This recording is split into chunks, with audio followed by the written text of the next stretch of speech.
partner! Yes, partner! Na-experience mo na ba na nakapark ka, tapos merong nakapark sa harapan mo, kaya tuloy hindi ka makalabas nung kailangan mo na lumabas? Oo naman. Oh, anong pakiramdam? Nagalit ako, partner. Ay, paano yung galit ni Chuper? Mas kinain ko sila. Ginawa ko sila lang kikiam. Tinadtad ko sila, ginawa ko silang sisig.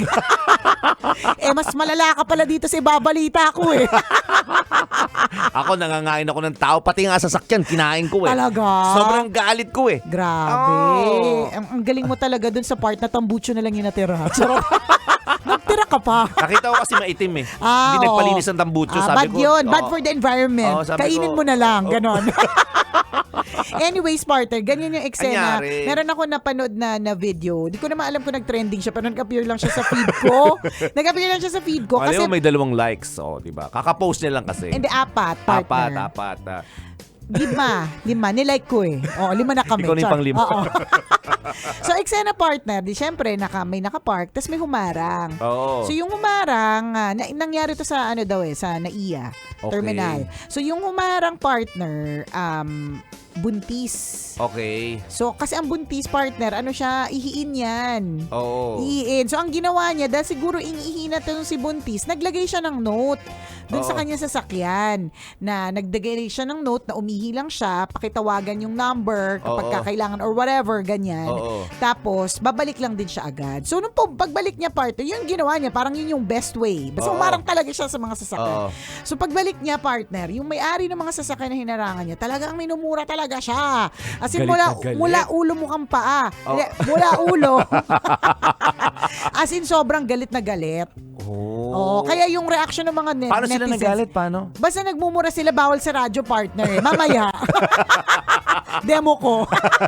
Pero talagang nagde-dirty finger, tapos minumura talaga yung babae. Tapos yung babae takot na takot. Umiilang po ako. Ganyan. So, varied yung reaction sa mga tao.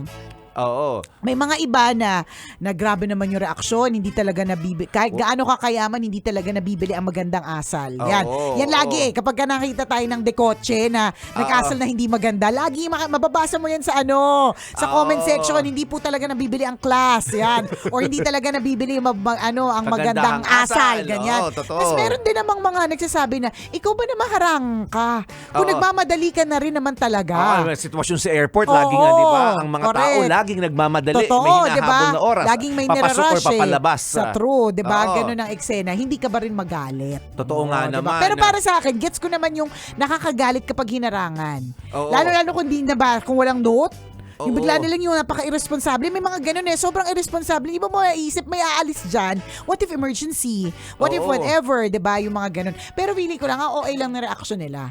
Oo, na sobrang nagmumura. Pero actually, hindi natin alam yung kwento gesture na parang nagmagandang, may magandang gesture naman na iniwan. Oo, kasi nga nag-write ng Hindi note. bumalandra ng basta-basta. Kapag talagang emergency. Correct. Parang ganun. Pag kasi hindi actually, hindi nang bastos pa sa madaling salita. Actually, partner, as in, hindi nga rin siya nakipag-away. Sabi niya na, umihi ako. Tas as in, umalis na si ate mo girl. Yung nag-react na lang siya nung after na na-realize, pinagmumura yata pala ako nun Oo. O pwede rin naman yung hindi natin alam na kwento, di ba, umihinga siya. Ang impression natin, maiksi lang ihi. Mayroong haba ang pila sa CR ng mga babae. 30 minutes and 2 days. Baka ganun.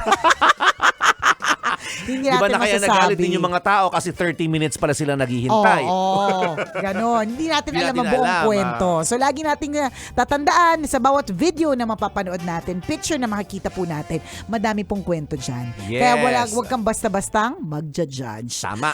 Exit na po kami mga kabisyo dahil sapagkat because susunod na po, Tara Kape with Robin Shena and Conyo Bicolano. Muli ako po si Nicole Yala. At ako naman si Cambio Kengres Chuper. Na nagpapaalala kung yaman ang turing mo sa iyong mukha. Halika, ibaon natin sa lupa. Now na!